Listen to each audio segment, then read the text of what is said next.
Video کو and تک ضرور دیکھیے گا، آپ کو کہانی بہت ہی ذرا اچھی لگے گی۔ دیانتدار کلارک کی کہانی ایک گہرے اور سبق آموز موضوع پر مبنی ہے، جس میں ایمانداری، محنت اور سچائی کی اہمیت کو اجاگر کیا گیا ہے۔ یہ کہانی ہمیں سکھاتی ہے کہ دیانتداری سے کام کرنے والے لوگ کس طرح ہمیشہ کامیاب رہتے ہیں، جبکہ جھوٹ اور دھوکہ دہی کی بنیاد پر حاصل کی گئی کامیابی بالآخر برباد ہو جاتی ہے۔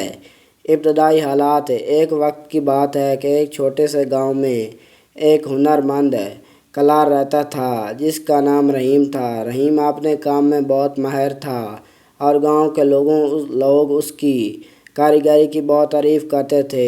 وہ اپنی کاریگری میں بہت دیانتدار اور ایماندار تھا۔ رحیم کی دکان چھوٹی سی تھی، مگر اس کی شہرت دور دور تک پھیلی ہوئی تھی۔ کلار کی محنت۔ رحیم روزانہ صبح سویرے اٹھ کر اپنی دکان پر پہنچ جاتا اور شام تک محنت کرتا۔ اس کے بنائے ہوئے برتن اور دیگر دستکاری کے سامان نہایت عمدہ ہوتے تھے اور ان میں کوئی عیب نہ ہوتا تھا۔ اس کی دیانتداری کی وجہ سے لوگ اس پر بھروسہ کرتے اور اس کی خریداری کرتے۔ رحیم نے ہمیشہ یہ کوشش کی کہ وہ اپنے گاہکوں کو بہترین معیار کا سامان فراہم کرے اور کبھی بھی ان سے جھوٹ نہ بولے۔ نیا تاجر۔ ایک دن گاؤں میں ایک نیا تاجر آیا، جس کا نام وسیم تھا۔ وسیم کا مقصد صرف پیسہ کمانا تھا اور اس کے لیے وہ ہر ممکن طریقہ اپنانے کو تیار تھا، چاہے وہ دیانتداری کے خلاف ہی کیوں نہ ہو۔ وسیم نے جلد ہی رحیم کے مقابلے میں اپنے کاروبار کو آگے بڑھانے کی کوشش شروع کر دی۔ اس نے ناقص سامان کو عمدہ کہہ کر بیچنا شروع کیا اور لوگوں کو دھوکہ دینے کے لیے طرح طرح کے ہتھ کنڈے استعمال کیے۔ وسیم کی چالیں۔ وسیم نے یہ دیکھ کر رحیم کی دیانتداری کی وجہ سے اس کے کاروبار میں کمی ہو رہی ہے، اس کے خلاف سازشیں شروع کر دیں۔ اس نے گاؤں کے لوگوں میں رحیم کے بارے میں جھوٹی افواہیں پھیلانی شروع کیں کہ رحیم سامان اب اتنا اچھا نہیں رہا اور وہ بھی لوگ کو دھوکہ دینے لگا ہے۔ کچھ وقت کے لیے لوگوں نے وسیم کی باتوں پر یقین کرنا شروع کر دیا اور رحیم کی دکان پر آنا کم کر دیا۔ سچ کا سامان۔ لیکن سچ زیادہ دیر تک چھپ نہیں سکتا۔ جلد ہی لوگوں کو وسیم کی حقیقت کا پتہ چل گیا۔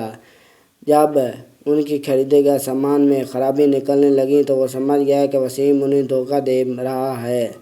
دوسری طرف رحیم کی دیانتداری اور محنت کی بدولت اس کے پرانے گاہک دوبارہ اس کے پاس آنے لگے۔ رحیم نے کبھی بھی وسیم کی طرح لوگوں کو دھوکہ نہیں دیا اور ہمیشہ اپنے کام میں ایمانداری برتی۔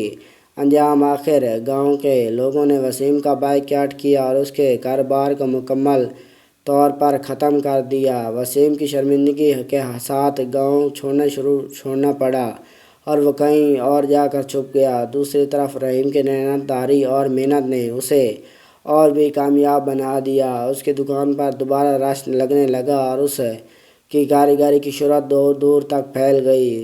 سبکیہ کہانی ہمیں یہ سکھاتی ہے کہ دیانتداری اور سچائی کی راہ پر چلنے والے لوگ ہمیشہ کامیاب رہتے ہیں، چاہے وقتی طور پر انہیں مشکلات کا سامنا کیوں نہ کرنا پڑے۔ جھوٹ اور فریب کی بنیاد پر حاصل کی گئی کامیابی عارضی ہوتی ہے اور آخرکار اس کا انجام برا ہی ہوتا ہے۔ دیانتداری، محنت اور سچائی کی بنیاد پر کام کرنے والے لوگ نہ صرف کامیاب ہوتے ہیں بلکہ انہیں عزت اور احترام بھی ملتا ہے۔ اگر آپ نے میری ویڈیو اینڈ تک دیکھی ہے تو آپ کا دل سے شکریہ ادا کرتا ہوں، اور ہاں، ویڈیو کو لائک ضرور کر دینا، اور اگر آپ اس طرح کی ویڈیو دیکھنا چاہتے ہیں تو میرے چینل کو بھی سبسکرائب کرنا اور بیل آئیکن کے گھنٹی کو دبا دینا۔